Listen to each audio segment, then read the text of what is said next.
E agora vamos ter a mesa redonda, a segunda mesa redonda do programa, que tem assim um título um bocado rebuscado: Arte, moldar a forma e o conteúdo do moderno ao contemporâneo. A gente já vai tentar perceber o que é que se quer com isto. Eu ia convidar então as pessoas para se irem juntando aqui ao auditório e vamos iniciar já a apresentar os nossos convidados. Vou começar pelas senhoras. Começar se calhar com a Andreia Tocha.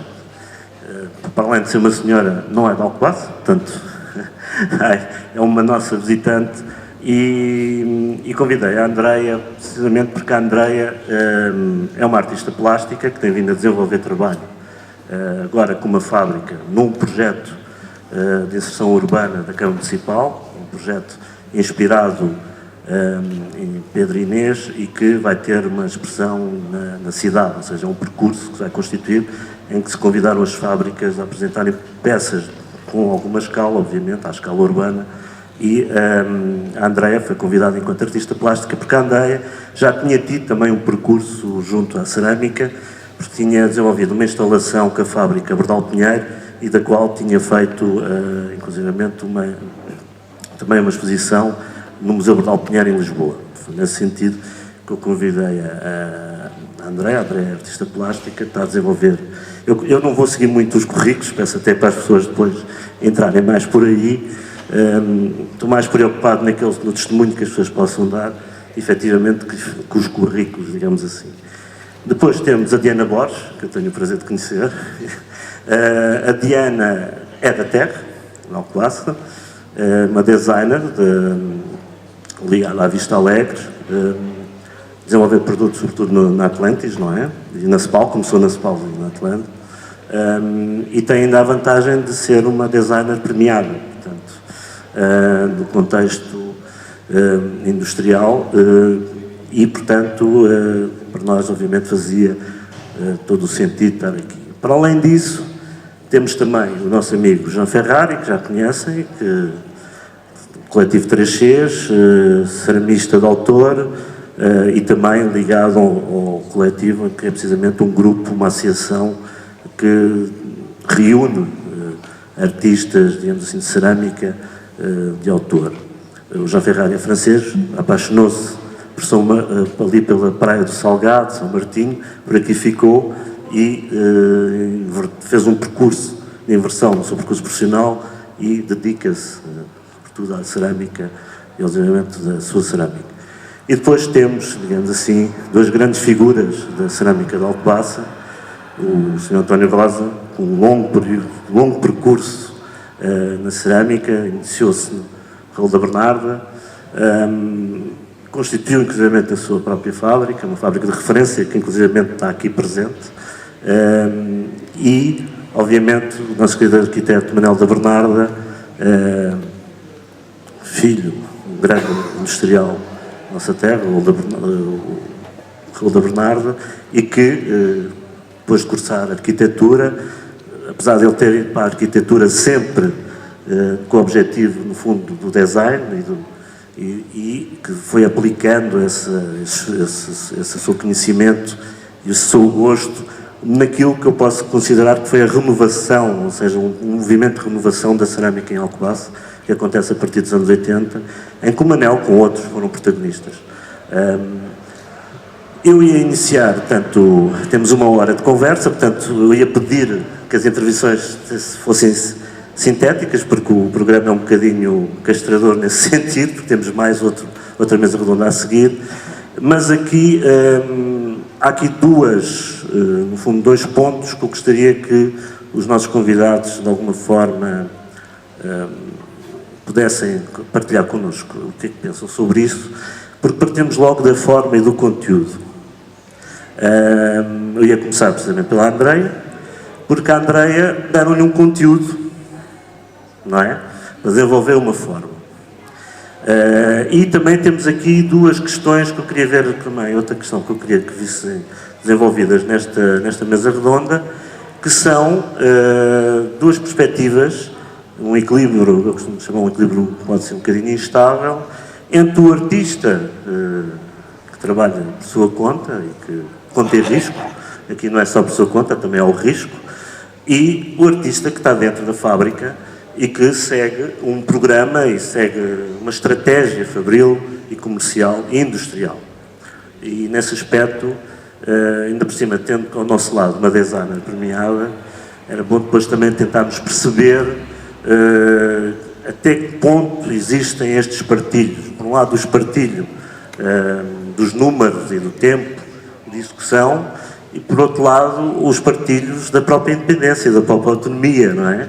Que também trazem outros riscos e outros desafios e outras questões que importa e que o artista tem que se confrontar no dia-a-dia. E depois, temos aqui no fundo dois industriais, e que também são artistas, porque também trabalham, também fazem peças, também. O António Rosa começou precisamente na pintura, não é? E o Manel nunca deixou a sua feição de ceramista, inclusive de escultor de cerâmica, portanto, ainda por cima tem esta, eu ia dizer bipolaridade, não é? Apesar de ser um termo um bocado perigoso, neste sentido. Eu ia passar então a palavra à Andreia e saber como é que deram-lhe o conteúdo e como é que se trabalha a forma a partir de um conteúdo que lhe é dado. Há uma certa imposição nisto.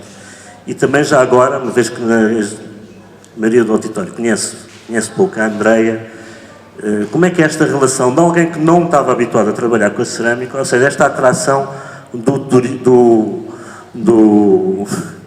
do artista pela cerâmica, que é uma atração fatal, num certo sentido, porque os artistas, quando se sentem atraídos pela cerâmica, depois é difícil, e já tivemos grandes artistas, esta coisa da cerâmica ser arte menor, não é bem assim, e para isso bastávamos invocar o Picasso, não é? Que foi um grande ceramista.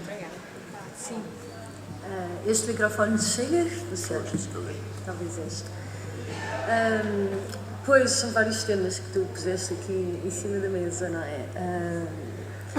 Esta coisa de passar para a matéria da cerâmica é uma novidade para mim e realmente é uma atração fatal pelas potencialidades que a própria matéria em si tem, não é? É muito versátil, permite muita coisa e é de facto muito imediata, apesar de não o ser depois na prática, mas permite-nos representar a forma ali e deixar a nossa marca impressa.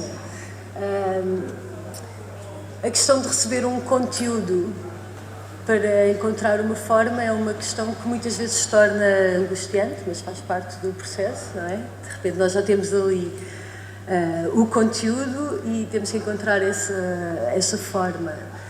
É com muito trabalho, eu acho, com muita investigação que se chega lá e vontade de conhecer novos processos, mas acho que isso é transversal a várias áreas, não é?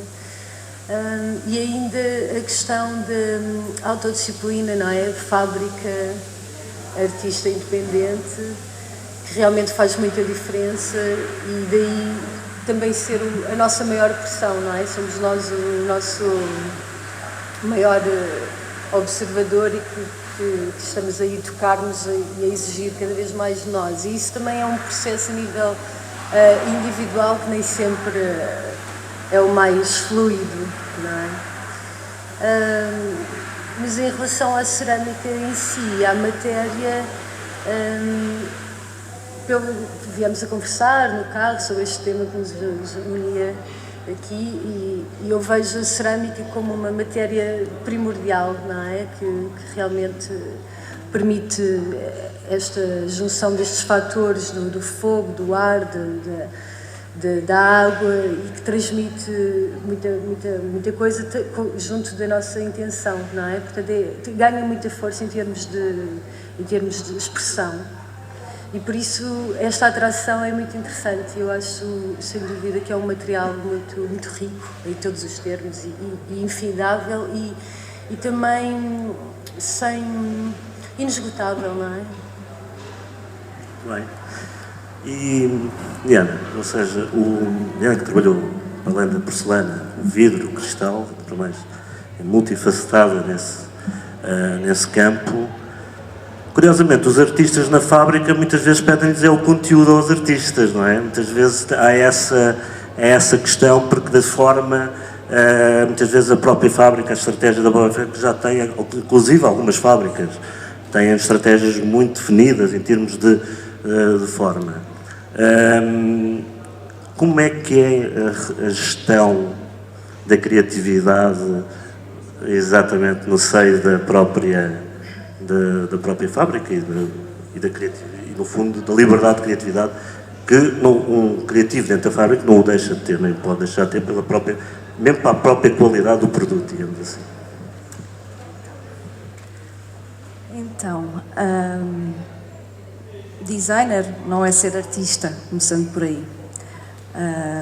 E quando se faz design, tem-se ter sempre uma preocupação com a função daquilo que estamos a fazer. Na porcelana e propriamente dito nesta área do tableware, giftware, hotelaria, que é a área onde eu me insiro, é claro que temos de ter essa preocupação.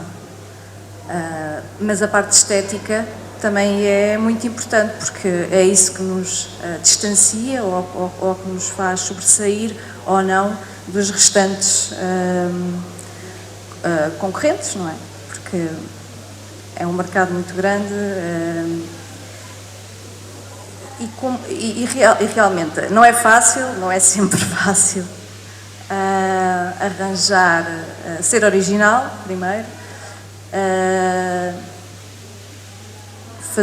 fazer alguma coisa um produto que seja igualmente interessante e funcional, porque às vezes temos que nos debater um bocadinho ali na produção, porque há as questões técnicas, as questões dos mercados, porque os mercados são diferentes. Portanto, há uma série de nuances que o designer tem que ter em conta e que a parte artística, ou estética, criativa, vai encontrando muros. E depois é claro que o trabalho, com a pesquisa, com o conhecimento também, com a experiência, nem sempre se acerta, mas aprendemos sempre também com essas experiências.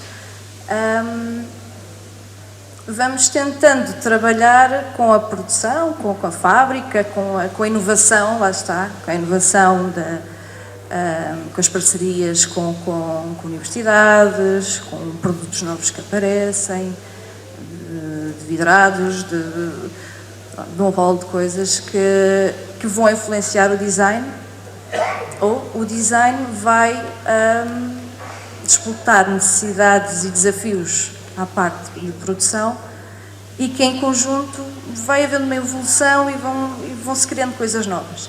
É claro que o designer, eu acho que não somos artistas, mas também gostamos de andar na produção e meter a mão na massa, e eu acho que é a grande valia de se trabalhar numa fábrica onde se possa fazer efetivamente isso, de experimentar, de testar, de realmente trabalhar com as pessoas que sabem, porque um designer às vezes pode passar um bocadinho de tempo demais no computador, nas pesquisas, mas é lá dentro e com as pessoas que conhecem, que sabem, que já têm muita experiência, que se constrói um bom produto. Eu acho que a equipa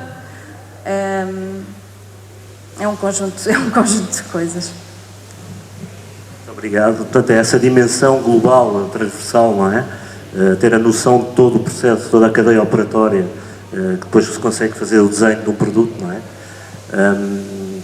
Eu vou deixar os nossos dois amigos para o último, por uma razão muito especial, e vou passar ao Jean e vou lançar uma provocação ao Jean Ferrari,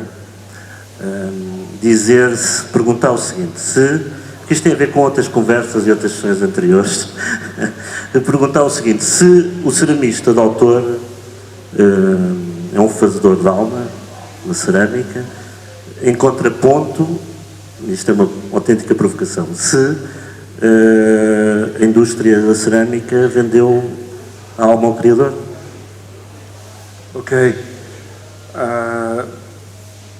vou falar em nome de todos os criadores independentes.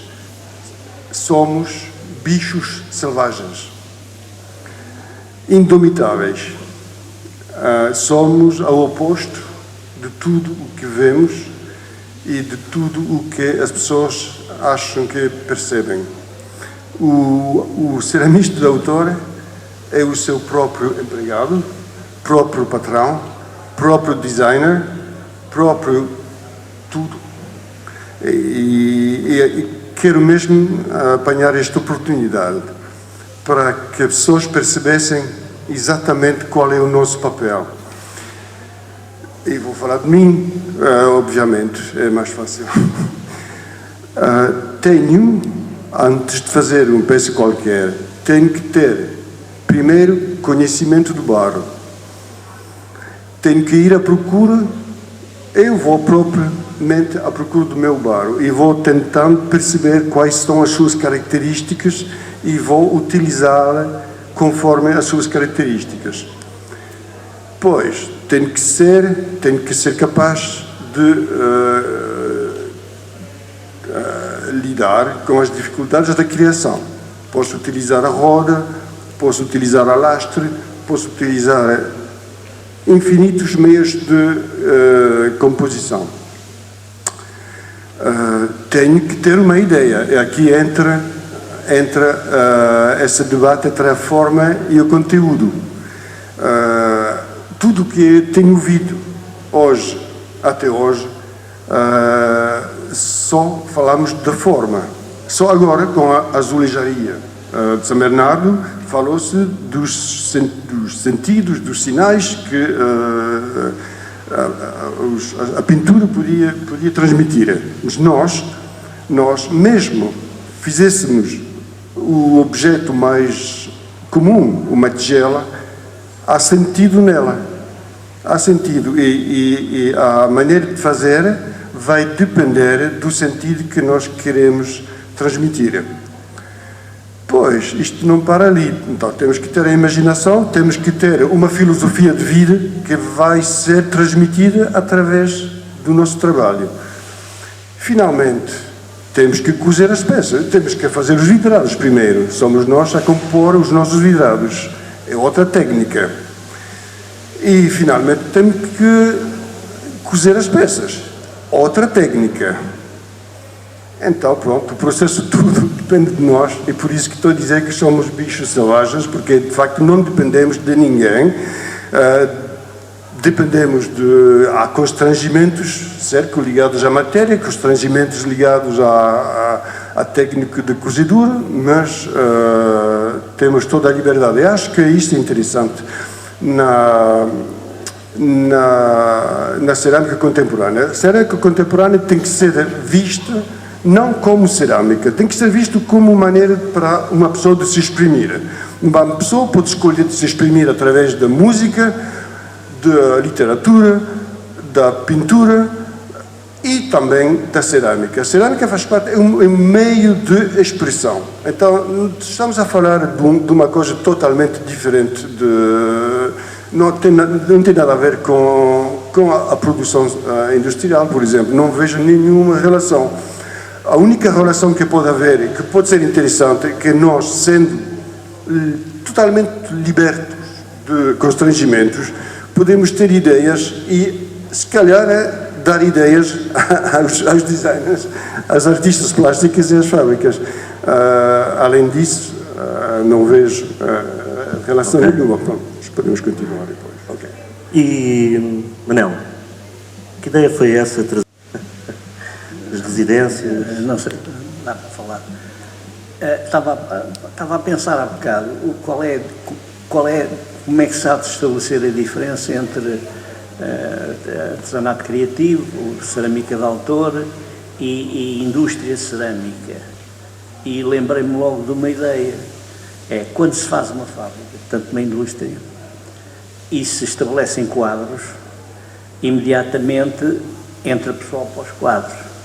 Esses empregados têm que ter um enquadramento legal, não se podem despedir como se querem, dizer, olha, não há trabalho, vai para casa, e tem de se cumprir e honrar os salários contratados. Portanto, se nós atentarmos aqui simplesmente neste facto, nasce a diferença entre a cerâmica criativa, o artista plástico, o pintor e a indústria que quer ser criativa e que sabe que tem de incorporar. Concordas? Não é? Concordo. Depois, a partir daí, como é que uma indústria então vai adquirir essa matriz, vai desenvolvendo, digamos, competências diferenciativas? Isso pode ser visto de muitas maneiras. Uma das maneiras, normalmente, se nós falarmos com artistas plásticos, é que nós somos assim uma espécie de parentes, não é bem pobres, assim, os fulanos que lá querem ser artistas, mas resvalam, volta e meia para o comercial e para o kitsch, tendo em conta que o kitsch é o que muita gente compra e muita gente quer, e tendo em conta precisamente que a fábrica tem, ou a empresa tem de chegar ao fim do mês e faturar, e faturar para pagar, como é que se faz este equilíbrio todo? Tem de se adquirir também valor diferenciador, e tem de ser aquilo que o Jean disse, e é verdade, através de inúmeros fatores, de inúmeras fontes. A criação cerâmica, eu penso que todo o tipo de design criativo pode ir buscar a diversas origens os seus impulsos e a sua energia. E eu, e tudo é subjetivo, digo eu, porque o meu trajeto é subjetivo, embora possa haver identidades com outros, fiz sempre isso toda a minha vida. Sabia que tinha de pagar, sabia que tinha de fazer cinzeiros para a Cinzano e coisas para a Superboc, colunas em cerâmica para a Superboc e coisas ainda piores. Por outro lado, nunca tive a ideia que fazer objetos com aquela ternura ingênua do kitsch, que isso era, digamos, degradativo, porque se alguém gostava, como é que eu posso ter autoridade para dizer que eles têm mau gosto, e que o bom saber da boa hierarquia estética que passa pelas instituições, esses é que sabem, estabelecem os padrões, e aquelas senhoras que compravam nos anos 50 terrinas cheias de douradinhos para alegrar a sua casa pobre, suburbana e urbana de Lisboa, como é que eu os podia considerar como sendo, enfim, um gosto menor e tal? Mas em mim sempre existiu e continua a existir esta luta entre a hierarquização dos bons valores, que é um facto. Realmente as academias geraram grandes movimentos, geraram grandes coisas, mas nunca me desliguei também, e aí voltando ao Jean, das pessoas que estavam na fábrica e que faziam isto, aquilo e aquilo outro. Por exemplo, um modelador que fazia cãezinhos, fez um galgo lindíssimo que as senhoras queriam pôr em cima da relva no jardim. Eu respeitava, esse homem para mim, hoje já faleceu, eu fui buscá-lo a propósito para isso, para essa função. De maneira que é assim. Mas onde é que eu fui buscar essa energia, digamos, vital, criativa? A muitas fontes. Para já, nos anos 70, comecei a percorrer os corredores de uma grande feira de referência, que era o Maison et Objet, era a Atelier d'Art. Lembras-te disto? Eu também não me lembro disto. Atelier d'Art. E andava por lá e deparei-me com uma ilha de artesãos lá, o Art et Métier. Fiquei avançado. Lá estavam aqueles grandes vidrados museológicos, monocrómicos, os vermelhos de cobre, os seladons, peças culturais fabulosas. Havia artistas, e esta diversidade é fantástica. Por exemplo, lembro-me de um que fazia peças, garrafas, mas a garrafa para ele era apenas uma base para pôr lá qualquer coisa decorativa. Cá está uma outra abordagem, o decorar uma superfície, o contar uma história. O Alexandre Paz fez isso precisamente, contar uma história numa superfície. E ele tinha a mania de desenhar daquela altura a Barbarella e tal, tinha figuras fantásticas pintadas na garrafa, fiquei avançado com isso. Portanto, e por aí fora, não é? Ia aí buscar essa energia que me servia para armazenar. Eu sabia que aquilo, eu não podia chegar ao pé de um cliente e armar-me em total e dizer, você deve escolher é isto, porque o cliente, por sua vez, também está relacionado com o cliente final dele. E o cliente faz ginásticas também de identidade. O cliente tem de... Ele quer gerar uma identidade, mas essa identidade também está sempre a ser posta em causa pelo cliente final dele, ao ponto de as feiras, e as feiras eram uma monta extraordinária, as feiras de Paris, em que havia centenas de empresas, cada uma a querer gerar a sua própria identidade. Havia uma empresa que era só kits, mas um kits deliberado, portanto não era kits. O que era isso? Por exemplo, tinha um chapéu de coco, como o Fred Astaire, em cerâmica virado ao contrário para fazer de balde de gelo, tinha umas mãos, isto parece dieta, mas a identidade estava cheia de gente a comprar. Quer dizer, as pessoas queriam essas gracinhas para pôr dentro de casa. Era assim, quer dizer. Depois havia empresas gigantescas que foram crescendo com uma identidade de um gosto mediano, de uma certa... que há revistas da época que ilustram isso, tudo em cores terra, cores neutras, que ainda hoje é vulgar encontrar-se por aí. Ninguém se atrevia a pôr cores primárias. A cor primária era um risco, é arriscado pôr vermelhões numa casa, ou é arriscado vender peças em vermelhão, vende-se muito mais em tons de terra e tal. Portanto, não se consegue explicar, e eu acho que devia ser estudado por muita gente, agarrarem em catálogos de há 30, 40 anos dessas feiras e fazerem uma sociologia de tudo o que são gostos, tudo o que... Mas isso para mim informava-me. Às tantas eu apercebi-me que não podia ser, digamos, editor, porque há aqui um conflito, fábrica-produção, fábrica-produtora, editor, a pessoa que edita as suas boas ideias, aquilo que gosta, mas como é que nós podíamos ser editores? Para já à escala, caímos nos anos 70, caímos no mito, que era quanto maior fosse a fábrica, melhor, logo aí era impossível ter-se uma dimensão, quer dizer, negámos-nos a nós próprios, foi uma armadilha esse tipo de evolução na indústria portuguesa, não era possível. E pronto, deixa-me ver se eu pego no raciocínio, mas ia buscar esse tipo de inspiração. E apercebi-me perfeitamente que eu não podia ser editor. Para ser editor, os espanhóis talvez, os franceses seguramente têm uma massa crítica de 60 milhões de pessoas a comprar. Agora, um português que fosse para as feiras de Paris, só o custo da feira era incomportável. Depois tinha de ter distribuição e faturação. Se está a vender pela França toda, tem de faturar lá em França, tem então uma estrutura, um escritório, era absolutamente impossível. E então percebi perfeitamente, eu tenho de ser armazenador e fornecedor de alternativas, gerador de competências, que diferentes clientes venham a pouco e pouco cá e que, olha, isso interessa-me, mande-me uma amostra daquilo. E eu acho que nisso fomos bons.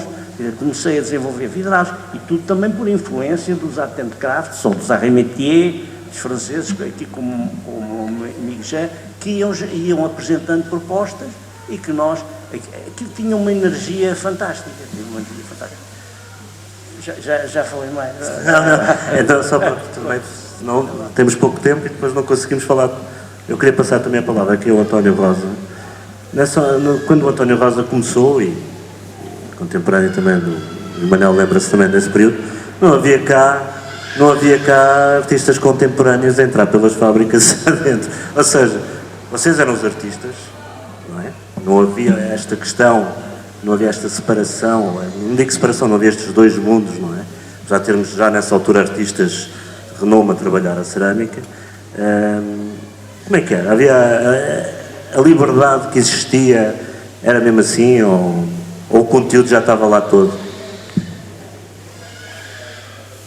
A minha história é um bocadinho complicada, como pessoa, porque é assim, eu nasci na cerâmica, a fazer a fábrica da Elise e Paiva, como servente pedreiro, a fazer os fornos, a montagem dos fornos. E a minha idade eram 12 anos Mas a minha escola começou aos 5 anos. Fazia muitos desenhozinhos e tinha assim um certo jeito. E passei o meu tempo realmente de infância, ou de criança, digamos, a desenhar. Como na minha terra, Maiorga, havia 19 tabernas e o meu pai morreu alcoólico aos 37, levava no barrete dele para a taberna os meus desenhozinhos que eu fazia em casa e mostrava-os aos companheiros de taberna. Aos 7 anos entro na escola e na escola o que é que me acontece? Quando o professor dizia, olha, façam este desenhozinho, eu fazia o meu desenhozinho e os meus colegas de escola iam ver o desenho. Está giro. Se me ajudasse aqui a fazer o meu, depois vinha outro, ajuda-me também aqui um bocadinho e ajuda-me aqui um bocadinho. O senhor professor, naquele período do desenho, façam o desenho que eu venho já. Havia uma taberna em frente, ia para a taberna e passado uma hora aparecia na escola a ver os desenhos que todos faziam. E começava a ver que o desenho de um era igual ao do outro, o outro era igual ao do outro, o outro... Então, mas o que é isto? Foi o Sr. António, foi o António Rosa que me ajudou.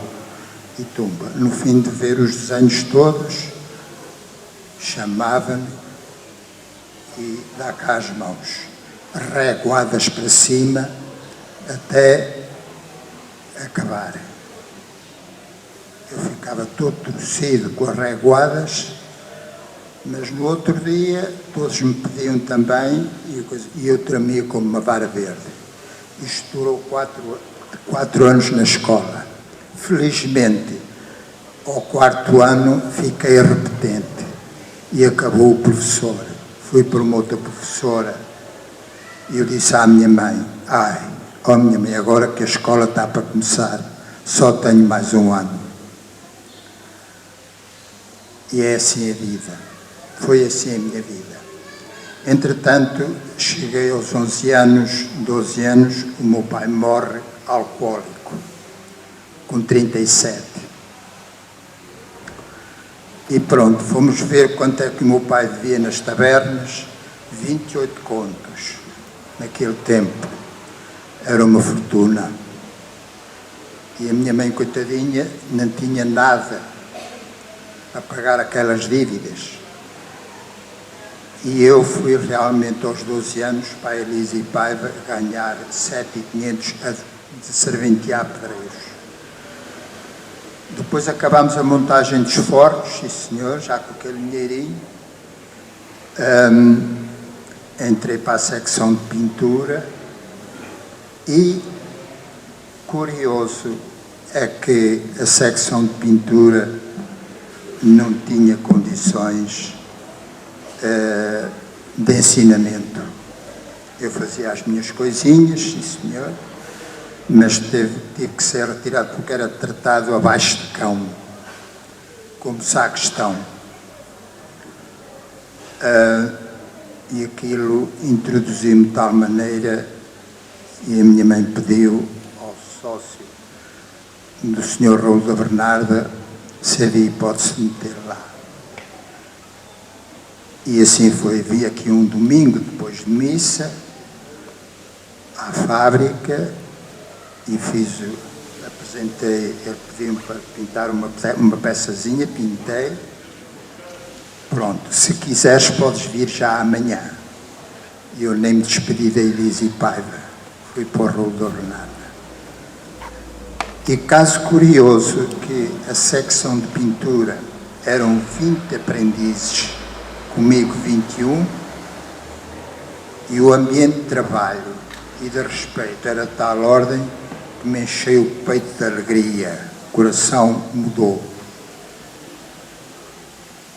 E Assim foi durante 2, 3 anos, 4 anos, com o senhor Luís Salvador, que era um artista espetacular, e digo, aprendi tudo com ele. Digo, ao fim destes 3, 4 anos, ele saiu e mais o outro sócio, o senhor, não me recordo agora o nome dele, que era o forneiro, e foram para o Brasil abrir uma empresa. E eu fiquei no lugar do Luís Salvador como com os outros colegas de trabalho, a orientar a secção de pintura. E digo isto porque está aqui uma peça da Raul da Bernarda, que tem 70 anos. Eu tinha 13 anos quando a pintei. Esta peça tem uma história complicada. É que sai rechada no forno e disseram-me à hora do almoço: olha, aquela peça que tu pintaste saiu rechada. E eu vou direito ao forno para ver a peça rechada. Estava o senhor Raul da Bernarda com ela a mirá-la, e eu tremia com uma vara verde e perguntei ao senhor Raul: vende-me essa peça, está rachada, eu compro. Ele ficou a olhar para mim e disse: eu não te vendo, eu dou-te, mas tens que pintar outra igual. E pintei outra igual à minha hora para ele me dar esta peça. Como? Sentiam a liberdade na criação ou era tudo muito... Sim, havia uma liberdade de criação, mas as peças eram desenhadas por quem não sei. Neste momento, usavam padrões, havia modelos, digamos assim. Havia já uns modelos. Depois já um senhor que tinha vindo de Coimbra como modelador, o senhor Diniz, e um sobrinho dele, e que trabalhavam lá. Não há dúvida nenhuma que foram uns anos com uma velocidade e com um desenvolvimento industrial naquele tempo, nos anos 60, que teve realmente uma projeção espetacular. Entretanto, foram montados outros fornos para cozer o ouro, a lenha, e fornos, aproveitaram-se os fornos que se cozia a carumba e continuaram a trabalhar, e aos 62, 63 comprou um forno contínuo elétrico, e não há dúvida nenhuma que foi um espetáculo. Eu vou passar à Diana, eu vou perguntar, de facto, com este testemunho do António Rosa, não é? Uma fábrica naquela altura, e aliás foi um testemunho ao longo de muitos anos. Como é que vê a grande diferença atualmente no mundo fabril, na criatividade, comparado, por exemplo, com esses períodos, que não deixam de ser períodos áureos, não é? da cerâmica de Alcobaça dos anos 30, 40, 50? Esses anos são os verdadeiros marcos, não é? Que impulsionaram a cerâmica. E assim, eu não estou nisto há muito tempo, e sou designer gráfica. Mas são inspiradores? São muito inspiradores, muito. Tanto são que estou aqui nesta área e não segui, por exemplo, outras vias que o meu curso assim permitia, mas como também venho de uma família que também já tinha tido experiência na porcelana, nomeadamente na Cepal, há um bichinho que ficou. E tanto é que quando escolhi estagiar, escolhi especialmente a Cepal, que me ensinou muito. E estou a ver ali uma cara conhecida que me ensinou muito.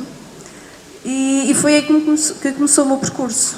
Depois da Cepal veio a Vista Alegre, onde estou atualmente, continuo a aprender. Mas isto voltando à pergunta que me tinha feito, se eu não olhar para trás, também não consigo seguir em frente, porque tenho muito para aprender. Sinto que não há muito para inventar. Há sim um reinventar e um contemporaneizar aquilo que já foi feito. E aí, pronto, é a base do meu trabalho também como designer e na empresa onde estou, que também tem uma história bastante grande. É o meu dia-a-dia. Muito obrigado. Eu vou passar à Andreia e na arte contemporânea ainda há muito para inventar, mesmo na cerâmica? Em cerâmica? Na arte contemporânea? Em geral. Eu acho que Este contacto com a Alcobaça, a Andreia fez alguma investigação propriamente da cerâmica de Alcobaça? Ou como tinha feito, por exemplo, com a fábrica Bordal Pinheiro, não é? Ou por isso simplesmente deixou-se levar pela história de Pedro Inês? Como é que... Bom, neste caso específico, eu simplesmente deixei-me levar pela história da Inês de Castro e de Dom Pedro, não é? Que já é muito rica e já dá muito assunto para explorar, por isso foi fácil deixar-me ir, aliado à cerâmica, que também, com certeza, também é muito rico. Em relação à arte contemporânea em geral, parece que sim, que é bastante difícil de inovar e de descobrir coisas novas, por isso está tudo feito. Acabou ali na pop art? Penso que não, era aí que eu ia contrariar. Parece difícil, mas penso que não. Acho que há sempre formas novas de inovar, com os avanços tecnológicos, com associações e de valorizar. Penso que é difícil valorizar. Sim. Porque as pessoas não estão, nem sempre estão conscientes da arte na cerâmica, não é? Sim. Eu acho que é isso que eu sinto. Porque realmente não é, nem toda a gente percebe, nem dá valor ao trabalho, não é? Exato. Penso eu. Sim. Eu acho que ainda é um campo aberto para explorar e uma coisa sempre, um caminho a ser feito constantemente, o contemporâneo, não é? Não está fechado de todo, os materiais também não, as ideias também não, por isso acho que está permanentemente em aberto. Com bastante dificuldade, porque nós vivemos todos aqui ao mesmo tempo, não é? É bastante difícil ser criativo, original, não é? Temos todos os mesmos estímulos, as mesmas informações, pensamos o mesmo. Penso que a originalidade é sem dúvida difícil, mas que é possível. Mas chegamos lá. Sim. Eu vou terminar a sessão de hoje, desta mesa, com o Jean e com o Manel. Eu queria vos deixar as últimas palavras deste painel. Depois desta conversa que tivemos aqui, o que é que suscita? Eu estava a pensar mesmo agora que, olhando para as peças feitas pelos designers nas fábricas, estava a ver que havia, se calhar, uma via possível, uma evolução possível no caminho da simbologia, se calhar ia mais para o conteúdo, o sentido do conteúdo. Eu, à partida, penso que é difícil, mas se calhar pode haver possibilidade de inovação neste sentido, na simbologia, no simbolismo, em relação com a nossa época, claramente. Não estou a pensar em simbologia, e voltando mais uma vez para o passado, mas para uma simbologia que seja ligada com a contemporaneidade. Eu só queria chamar a atenção para o seguinte, em relação a quando o professor Alexandre Paes falou, e falou sobre as mensagens e os significados que há na azulejaria, é uma visão histórica, não é? E lembrei-me daquela que, aliás, ontem citei do Panofsky, que a realidade existem várias camadas e em vários estratos. E fiquei por dizer isto, quando vi aquela peça do Sr. António Rosa, que era uma pessoa que provavelmente teria a 4ª classe, que andou descalço na juventude, imaginem aquele volume, aquele ovoide todo, que o artista intuitivo, intuição pura, tinha de agarrar naquilo, abrir umas reservas, ter tudo planificado dentro da cabeça, que cabeça era essa extraordinária, abrir umas reservas, começar a preencher, criar motivos centrais, compor uma peça como aquela. Podemos achar que é clássica para o nosso gosto, não interessa. Quer dizer, essa capacidade de abordar a tela ou a forma e conseguir montar nela toda uma construção gráfica é ainda uma lição para hoje, quer dizer, é espetacular. Portanto, não há modernidade nem antiguidade, há essa, e sobretudo vindo de intuitivos, da intuição pura, porque há escolas de composição, mas achei que isso era espetacular e acho que isso ficou por dizer, não é? Fico satisfeito por poder dizer isto. Eu queria agradecer muito aos nossos convidados para esta sessão. Ainda temos alguns minutos dentro do programa. Eu não sei se alguém quiser pôr alguma questão ou algum comentário, é muito bem-vindo. Se não...